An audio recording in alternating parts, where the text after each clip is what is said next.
आज की इस पत्रकार वार्ता में आप सबका स्वागत है। सबसे पहले तो मैं आप सभी को नए साल की शुभकामनाएं देता हूं। ये नया साल आप सबके लिए मंगलमय हो, परिवार के लिए, आपके लिए और पूरे प्रदेश के लिए, ऐसी मैं कामना करता हूं।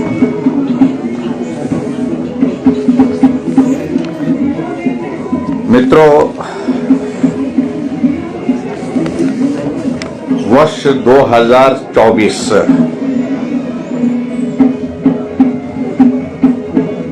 पूरा शुरू से अंत तक अगर मैं कहूं, राजनीतिक दृष्टि से, सामाजिक दृष्टि से, आर्थिक दृष्टि से इस प्रदेश में एक तरह से बहुत अस्थिरता के दौर में रहा है। हिमाचल प्रदेश में 2024 एक पॉलिटिकल टर्मोइल के साथ शुरुआत हुई थी और उस पॉलिटिकल टर्मोइल से निकलते निकलते आगे बढ़कर के एक बहुत बड़ा आर्थिक संकट का दौर इस प्रदेश के सामने रहा है।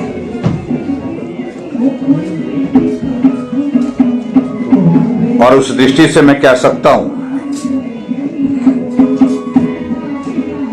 कि हिमाचल प्रदेश ने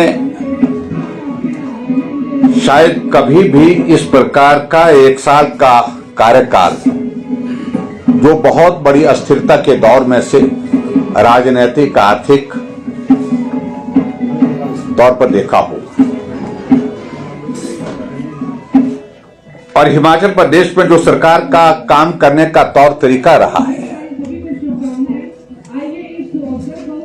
वो अपने आप में एक तरह का ऐसा लग रहा था कि जिस प्रकार से मैं कलाकार खुद भी रहा हूं और कलाकारों के प्रति मेरा सम्मान है। जो जसपाल भट्टी का एक शो होता था उल्टा पुल्टा, वर्तमान सरकार का ये पूरा एक साल का कार्यकाल लगभग उसी तरह से जसपाल भट्टी की वो उल्टा पुल्टा की जो एक सीरियल चलता था उस तरह से गुजरा है।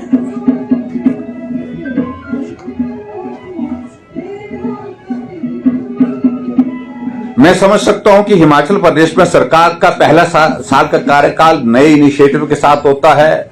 अगर अनुभव की कमी है तो कुछ गलतियां भी हो जाती हैं, लेकिन दूसरा साल का कार्यकाल में परिपक्वता आती है, फैसला लेने में, काम करने में, और उसमें इफेक्टिवनेस भी आती है, यानी कि प्रभाव भी एक सरकार का दिखता है काम करने के।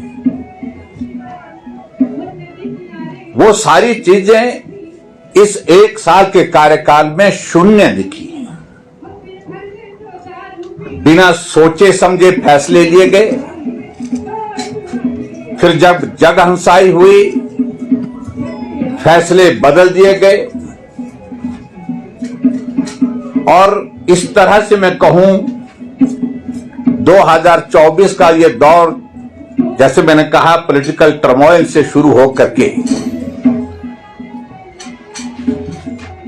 हिमाचल प्रदेश में टॉयलेट टैक्स के दौर में से होकर के हिमाचल प्रदेश में समस्या की चर्चा होकर के, और उसके बाद जंगली मुर्गे का जिक्र होकर के, अंत में अंतिम दिन जो है जब साल का था, तो हिमाचल प्रदेश में यहां जो कॉरपोरेशन के जो मेयर हैं उनकी एक पत्रकार वार्ता थी।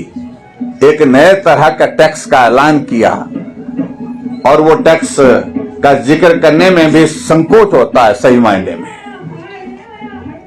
कि अगर महिलाओं को जो है यूरिनल में जाने के लिए टैक्स देना पड़ता है, पैसे देने पड़ते हैं, 5 रुपए का भुगतान करना पड़ता है, तो कोर्ट ने कहा कि पुरुषों पर भी इसको लगाया जाए। पुरुषों पर लगाया जाए ऐसा नहीं, उन्होंने जेंडर इक्वलिटी की बात जरूर कही होगी। और एक ऐलान कर दिया कि शिमला में लगभग 30 ऐसी टॉयलेट है जहां पर हम जो है पुरुषों से भी हम टॉयलेट जाने का जो है वो टैक्स लेंगे। और बहुत विचित्र लगा, कितनी इनकम होगी उससे, कितना कर रेवेन्यू जनरेट हो जाएगा। अगर कोर्ट ने अगर कहा भी कि अगर जेंडर इक्वालिटी की बात करनी है तो आप ये कहते कि हम महिलाओं से भी नहीं लेंगे और पुरुष से भी नहीं लेंगे। मुझे लगता है कि उस विचार में ज्यादा गंभीरता होती है। लेकिन जब शोर मचा, जब जगहंसाई हुई, तो फिर उसके बाद कहा कि अब हम इस पर जो है आगे नहीं बढ़ेंगे, यहीं रुक जाएंगे। तो मैं जो जिक्र कर रहा हूं ये उल्टा पुल्टा जो जसपाल भट्टी जी का शो, इसी संदर्भ में कह रहा हूं। कल मैं देख रहा था हिमाचल प्रदेश में इस नए साल के पहले दिन माननीय मुख्यमंत्री जी की पत्रकार वार्ता हुई और उस पत्रकार वार्ता में उन्होंने जिक्र किया कि मैं अपने आप से शुरुआत कर रहा हूं कि हिमाचल प्रदेश में जो बिजली पर सब्सिडी मिलती है, डोमेस्टिक बिजली पर जो सब्सिडी मिलती है, उस सब्सिडी को छोड़ने का ऐलान कर रहा हूं। और ऐसे लोग जो सक्षम हैं प्रदेश में, उनसे भी मैं आग्रह कर रहा हूं।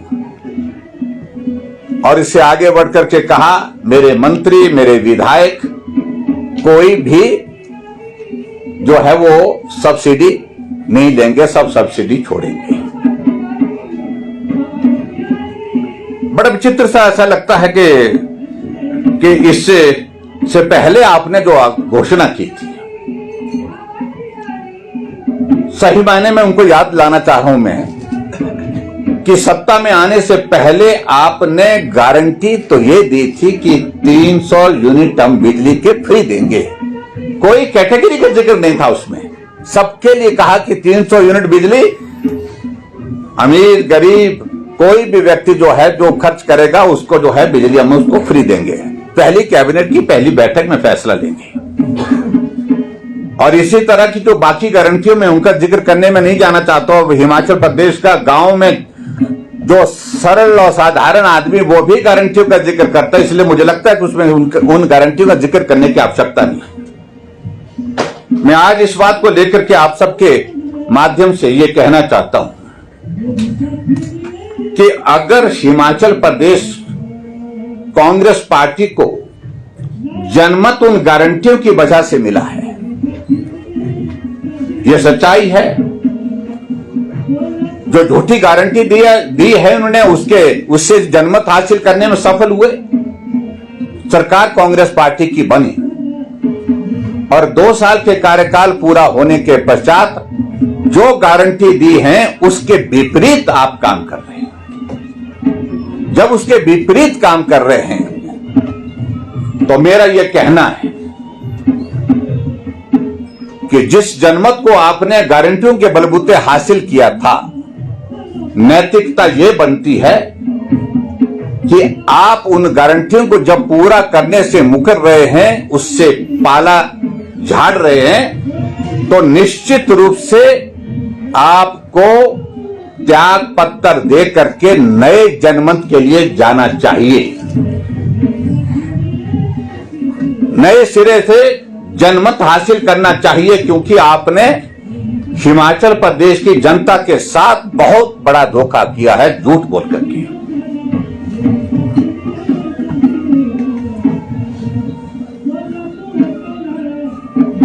क्योंकि माफी मांगने की आदत तो नहीं है, और इसलिए हम इस बात को कह रहे हैं कि अगर हिम्मत है तो नए सिरे से जनमत हासिल करना चाहिए। क्योंकि जो गारंटियों के बलबूते आपने जनमत हासिल किया था, नैतिकता ये बोलती है उसको आप पूरा करने में जो सफल नहीं हो पाए हैं, ना आपकी मंशा उसमें पूरा करने की है, ऐसे में नए सिरे से आपको चुनाव के लिए जाना चाहिए। और दूसरी बात, अगर जो बात कही है यहां पर मुख्यमंत्री जी ने कि मैं हिमाचल प्रदेश में जो बिजली की गारंटी, बिजली की जो सब्सिडी छोड़ने की बात कर रहा हूं। क्या आपने इससे पहले एक और घोषणा नहीं की थी कि हिमाचल प्रदेश में 125 यूनिट जो Bharatiya Janata party zero bill के साथ जो दे रही है, हमारी कोई गारंटी नहीं थी, हमने ये शुरुआत की थी हिमाचल प्रदेश में, इसको हम वापिस लेते हैं और जो इनकम टैक्स पे जो है वो सब जो है इस दायरे से बाहर हो जाएंगे। साल 1 नहीं 2 बीत गए, उसके बावजूद भी आप वो इनकम टैक्स जो पेज हैं तो उनकी अभी तक आप सूची उपलब्ध नहीं करा पाए, आप उसको अभी तक लागू नहीं कर पाए। और जब इलेक्शन बोर्ड ने कहा कि हमारे पास ये डाटा ही उपलब्ध नहीं है और इस डाटा को ऑब्टेन करना ये मुश्किल काम है, तो आपने क्या फैसला ले लिया कि अब मैं फैसला ये लेता हूं कि सब्सिडी जो है जो सक्षम लोग हैं उनसे अपील करता हूं। आप अपनी सरकार को हिमाचल प्रदेश में लोगों के ऊपर, लोगों के पैसे से चलाना चाह रहे हैं, लोगों के ऊपर टैक्स लाद करके चलाना चाह रहे हैं। टैक्सेस आपने इतने सारे हिमाचल प्रदेश में लगा दिए जिसकी कल्पना नहीं कर सकते हैं।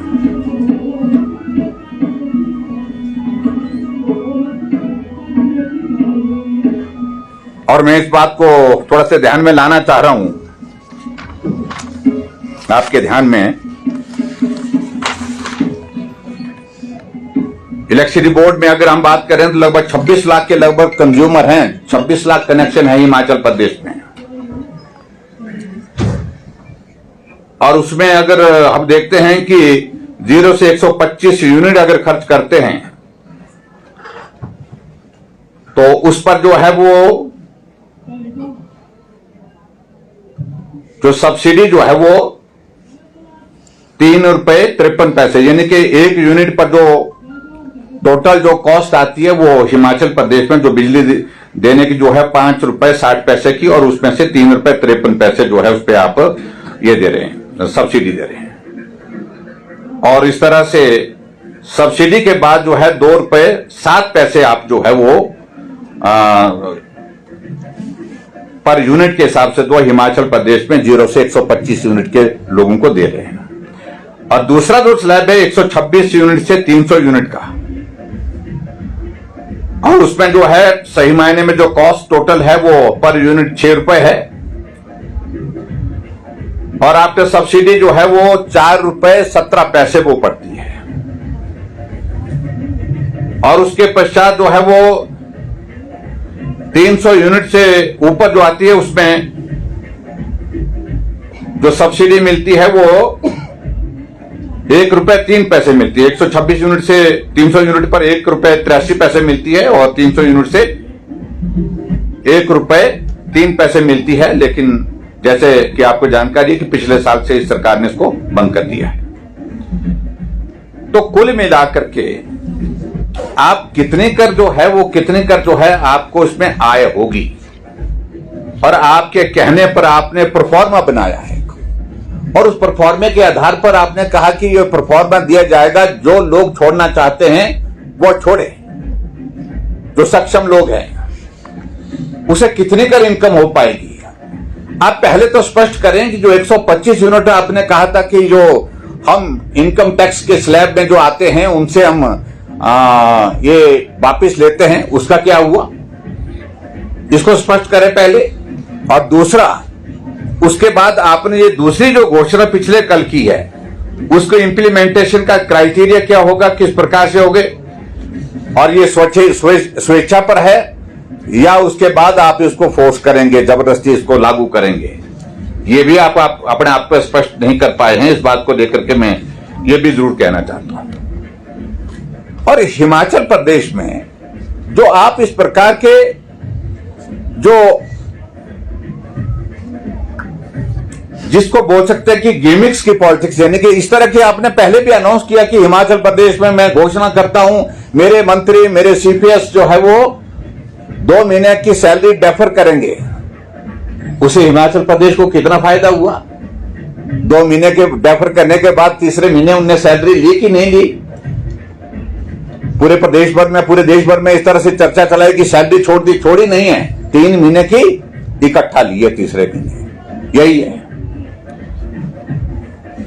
और ऐसे में जब हंसी आती है तो स्वाभाविक रूप से प्रश्न पैदा होते हैं कि आपने बिजली पर जो टैक्सेस लगाए हैं, आप देखो जो आपने जो एनवायरमेंट सेस लगाए हैं प्रति यूनिट जो है, लघु उद्योग जो है उसमें ऊर्जा का, उसमें जो है आपने 2 पैसे का आपने सेस लगाया है, और मध्यम जो इंडस्ट्री है उस पर आपने 4 पैसे लगाया, बड़े उद्योग जो है उस पर जो है आपने 10 पैसे लगाया, कमर्शियल कनेक्शन जो है वो 10 पैसे, उसके बाद अस्थायी कनेक्शन जो है 2 रुपए, स्टोन क्रशर पर 2 रुपए, और ईवी चार्जिंग स्टेशन, और जिसका मैं जिक्र करना चाहता हूं कि बहुत कहा था कि ग्रीन स्टेट होगा हिमाचल प्रदेश, और ये भी कहा था कि 2 साल के अंदर अंदर हो जाएगा। 2 साल बीत गए, अभी तक जो है वो ईवी की कहानी जो है वो ठंडे बस्ते में है, अभी तक मालूम नहीं कहां तक उसका ये हुआ। आपने इतनी बड़ी इंक्रीज जो है वो टैक्सेस में की है हिमाचल प्रदेश में, और उसके बाद फिर इस प्रकार की आप जो है वो गिमिक्स की पॉलिटिक्स कर रहे हैं एक, तो मैं समझता हूं ये बहुत बड़ा दुर्भाग्य है। आपने इस बात को भी देखा हो कि हिमाचल प्रदेश में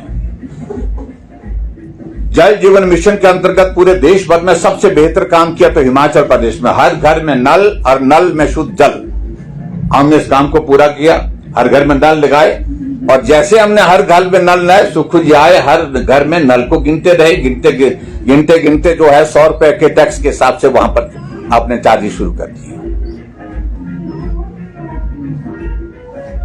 और इसी तरह से आपने हिमाचल प्रदेश में बिजली के टैरिफ का मैंने जिक्र किया, वो तो आपने बढ़ाई। इन सारी चीजों से कुल मिलाकर के मैं कहूं 2 साल के कार्यकाल में डीजल की कीमत आपने बढ़ाई, बिजली की कीमत आपने बढ़ाई, पानी की कीमतें आपने बढ़ाई, और हिमाचल प्रदेश में रेवेन्यू जनरेट करने की आपने बहुत सारी कहानियां घड़ ली, बहुत सारी कहानियां पढ़ ली, लेकिन परिणाम आज भी यही है कि हिमाचल प्रदेश में कर्मचारियों को सैलरी नहीं मिल पा रही है, और सोर्स कर्मचारियों को 5 महीने से अभी तक भी सैलरी नहीं मिल पाई है।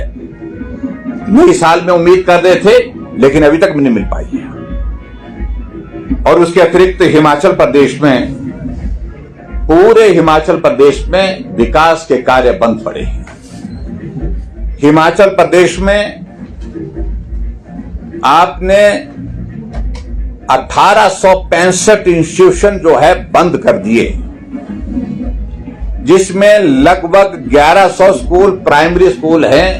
विधानसभा में प्रश्न लगा था जिसमें मैंने पूछा कि जो 1100 स्कूल आपने बंद किए हैं, वहां के बच्चे किन स्कूलों में जाकर के पढ़ाई कर रहे हैं? हमारी जानकारी के मुताबिक उनमें से अधिकांश बच्चे जो ट्राइबल एरिया, बैकवर्ड एरिया, कठिन भौगोलिक परिस्थितियों के स्कूल हैं, वो जहां बच्चों की संख्या कम होती थी, 4 थी, 5 थी, 10 थी, 15 थी, वो सारे स्कूल बंद कर दिए।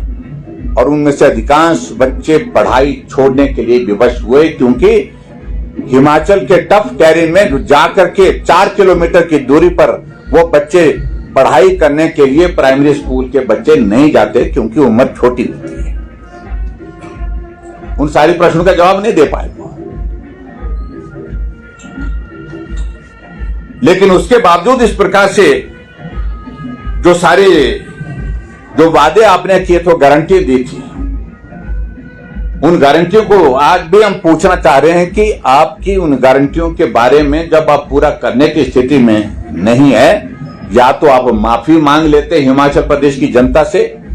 अगर माफी नहीं मांगते तो आपको निश्चित रूप से, जिसकी वजह से आपकी सरकार बनी है, उस गारंटी की वजह से, उन गारंटियों की वजह से, तो आपको नए सिरे से जनमत हासिल करना चाहिए। सरकार में रहने का कोई नैतिक अधिकार नहीं है। इस 1 साल के कार्यकाल में हिमाचल प्रदेश में कोर्ट परिसर में गोलियां चली, गोलियां चलाने वाले लोग पंजाब से हायर किए गए। हायर करने वाले आपके ही पार्टी के विधानसभा में विधायक रहे, उनके सपुत्र। आपके इस 1 साल के कार्यकाल में 2024 का जिक्र कर रहा हूं मैं, उससे पहले का जिक्र हमने कई बार कर भी लिया कि ऐसे हालात बने हिमाचल प्रदेश में जहां बद्दी बरूटी वाला में एक बार नहीं अनेकों बार गोलियां चली, तलवारें चली। वहां की एसपी जो है वो वहां से स्टेशन छोड़ने पर विवश होकर के छुट्टी पर जाने के लिए मजबूर हुई। इन सारी बातों का क्या जवाब है? 2 साल के कार्यकाल में हिमाचल प्रदेश में लोन की परिस्थिति आपके सामने है, जिसको कहने की आवश्यकता नहीं। हिमाचल प्रदेश 1 लाख करोड़ के नीचे बहुत जल्दी जाने वाला है। अत्यंत निराशाजनक कार्यकाल ये 2 साल का रहा है, और पर्टिकुलरली जो 1 साल का मैं जिसका जिक्र कर रहा हूं, मैं उसमें डिटेल में जाकर के सारी बातों का जिक्र नहीं करना चाहता हूं। मैं सिर्फ इतना ही कहना चाह रहा हूं कि अगर हिमाचल प्रदेश में अगर आपने, इसको मैं फिर से दोहराना चाह रहा हूं, अगर आपने सत्ता को गारंटी के बलबूते हासिल किया है, जब गारंटियां पूरा करने की स्थिति में आप नहीं हो पा रहे हैं, तो ऐसी सूरत में आपको सत्ता में रहने का कोई अधिकार, नैतिक अधिकार नहीं है। नए सिरे से जनादेश हासिल करना चाहिए। और मुझे मालूम है कि कांग्रेस के लोग बोलेंगे कि हमारे पास बहुमत है। बहुमत होना एक बात है, लेकिन आपने जो हॉनेस्ट कमिटमेंट की थी लोगों के साथ, हिमाचल प्रदेश के लोगों के साथ जो गारंटियां पूरा करने की बात कही थी, उन गारंटियों पर आप अब मूक हो करके क्यों बैठे?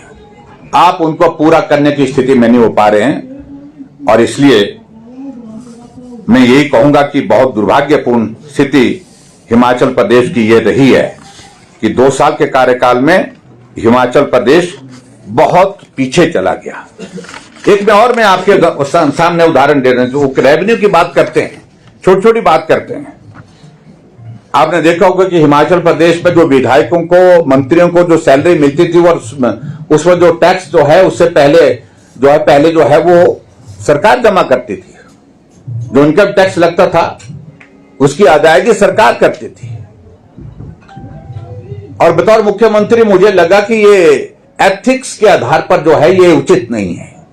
नैतिकता ये बनती है कि अगर हमारी आय अगर हुई है, सैलरी से हुई है, उसके ऊपर जो टैक्स बनता है, जैसा देश और प्रदेश के लोग जो कमाई का टैक्स जो है अपने आप अदा करते हैं, हमको भी करना चाहिए, जनप्रतिनिधियों को भी करना चाहिए। हमने फैसला लिया कि सारे विधायक, सारे मंत्री, इंक्लूडिंग स्पीकर, डिप्टी स्पीकर और उसके साथ साथ में chief whip, deputy chief whip, सबके सब अपनी सैलरी में से जो टैक्सेस जो है, इनकम टैक्स का जो है, उसको खुद अदा करेंगे।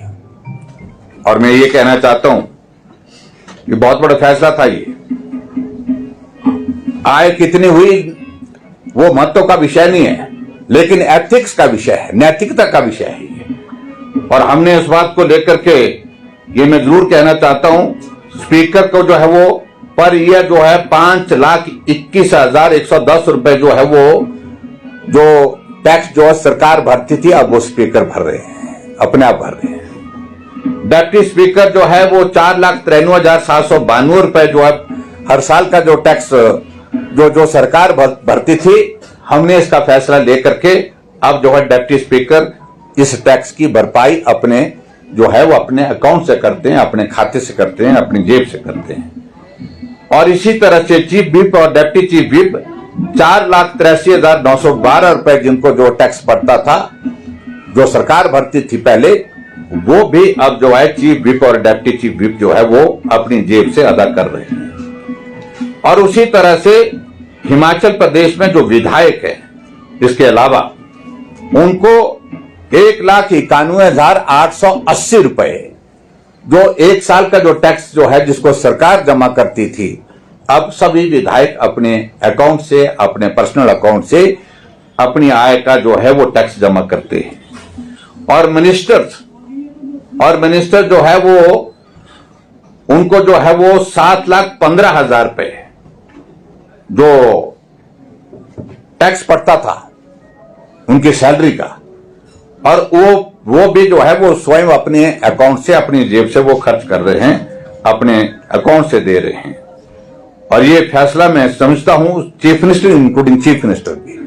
और उसके बाद 2 करोड़ से ज्यादा का जो है वो एक ही इस फैसले से जो है उसमें उसका लाभ हुआ है, मतलब स्टेट को उसका बेनिफिट हुआ है। अमाउंट मैटर नहीं करता, लेकिन जो जिसको मैं कह सकता हूं कि नैतिकता जो बनती थी उस नैतिकता के आधार पर हमने किया, ये फैसला हमने किया।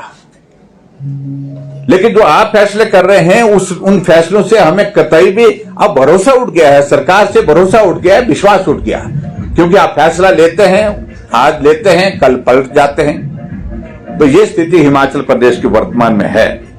और मैं ये कहूं, हिमाचल प्रदेश में कुल मिलाकर के जो कांग्रेस पार्टी का 2 साल का कार्यकाल बहुत ही निराशाजनक रहा है।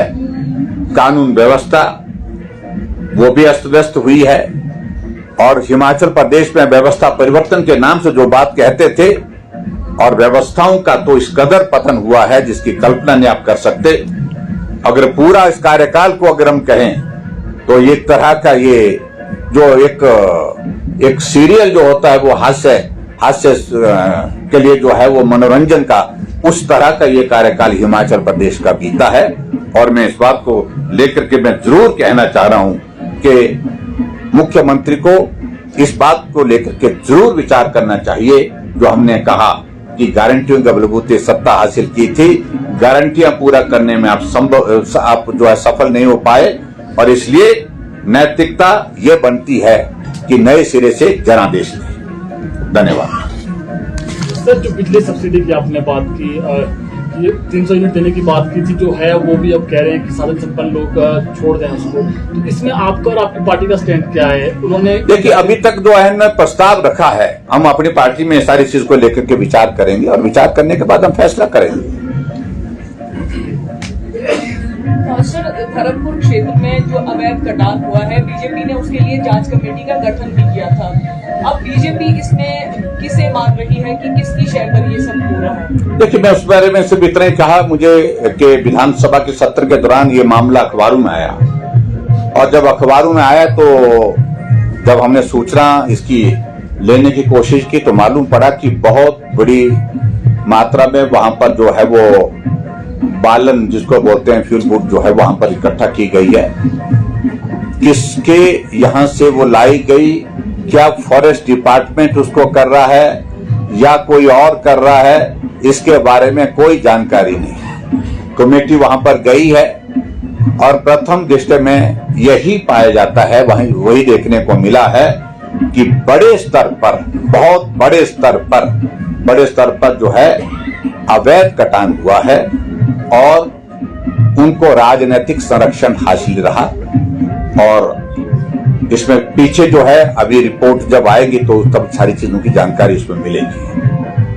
और ये भी हमको जानकारी मिली कि जैसा ये मामला उठा उसके बाद उन लकड़ियों को उठा करके दूसरी जगह कहीं फेंकने की भी कोशिश की, मशीन लगा करके, गाड़ियां लगा करके, ताकि उसका वॉल्यूम कम हो जाए।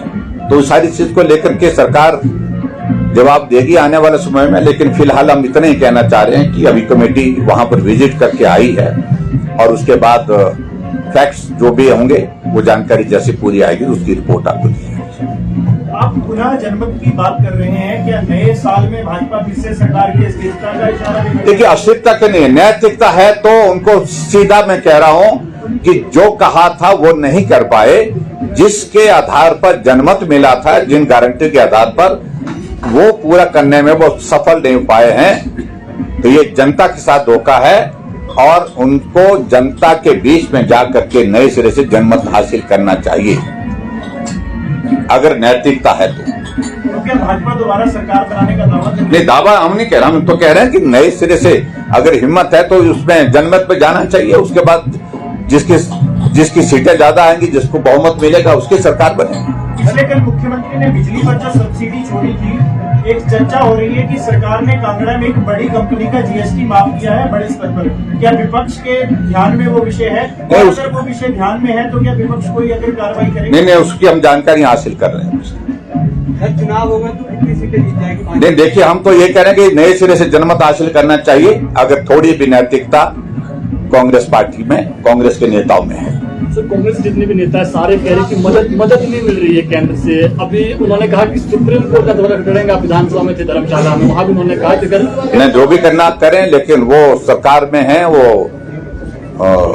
अपनी बात को केंद्र सरकार के समक्ष रखें। केंद्र से मदद मिल रही है, लगातार मदद मिल रही है। हिमाचल प्रदेश को बिना बोले मदद मिल रही है। गाली देने के बावजूद भी जो है प्रदेश के नेता कांग्रेस के गाली दे रहे हैं, लेकिन उसके बावजूद भी मदद मिल रही। तो इसलिए मुझे लगता है कि थोड़ी भी नैतिकता है तो उनको इस बात को स्वीकार करना चाहिए कि केंद्र सरकार की वजह से हमारी सरकार यहाँ चल पा रही है। और सर, ये स्कूल वाला विषय आया था, कुछ आंकड़े वगैरह आए हैं यहाँ पे। हाँ जी, स्कूल वाला जो स्कूल ग्राउंड गेट अब बंद करने से, प्राइमरी स्कूल बंद करने से काफी बच्चे स्कूल नहीं जा पाए। ऐसे कितने बच्चे हैं? नहीं, इनमें एक्चुअली वही तो आंकड़ा हम मांग रहे थे, दिया नहीं इन आंकड़ा, और झूठ बोल करके बोलते हमने इधर से उधर पहुंचा दिए, उधर से उधर पहुंचाए। आप जाकर के जाइए पांगी के इलाके में, जो स्कूल बंद है, बच्चे घर बैठ गए। आप जाकर के किन्नौर में जाकर के आइए, जो स्कूल बंद कर दिए वो बच्चे पढ़ने की स्थिति में नहीं हो पा रहे। आप ट्राइबल के अलावा जो हमारे विकट परिस्थिति में है, मेरे विधानसभा क्षेत्र में इन्होंने कहा कि ये 1100 स्कूल बिना मास्टर के, बिना इसके थे, बिना स्टूडेंट के थे, जो सरासर झूठ है। मुझे लगता है कि अगर थोड़े ऐसे स्कूल होंगे जहां पर मास्टर थे लेकिन बच्चे नहीं थे, उनकी संख्या हमने अलग से मांगी, वो दे नहीं पाए। जो कुछ भी बोल रहे हैं झूठ बोल रहे हैं, लेकिन सच्चाई ये है कि ये संभव ही नहीं हो सकता है कि 1100 स्कूल बिना बच्चों के हिमाचल प्रदेश में होंगे, ये संभव ही नहीं है। सर, बीते कल जो बनीखेत में हुआ, सर 2 कांस्टेबल, पुलिस कांस्टेबल पर आरोप लगे हैं और गिरफ्तार भी कर दिया, सस्पेंड कर दिया गया, क्या कहेंगे सर? देखिए, कानून के मुताबिक जो भी बनता है उसमें कार्रवाई होनी चाहिए। अगर जो भी दोषी हैं जिनने इस प्रकार से अगर किया है, तो अगर पुलिस के कर्मचारियों ने किया तो मुझे लगता है कि कानून के मुताबिक जो कार्रवाई बनती है दोषियों के खिलाफ वो होनी चाहिए।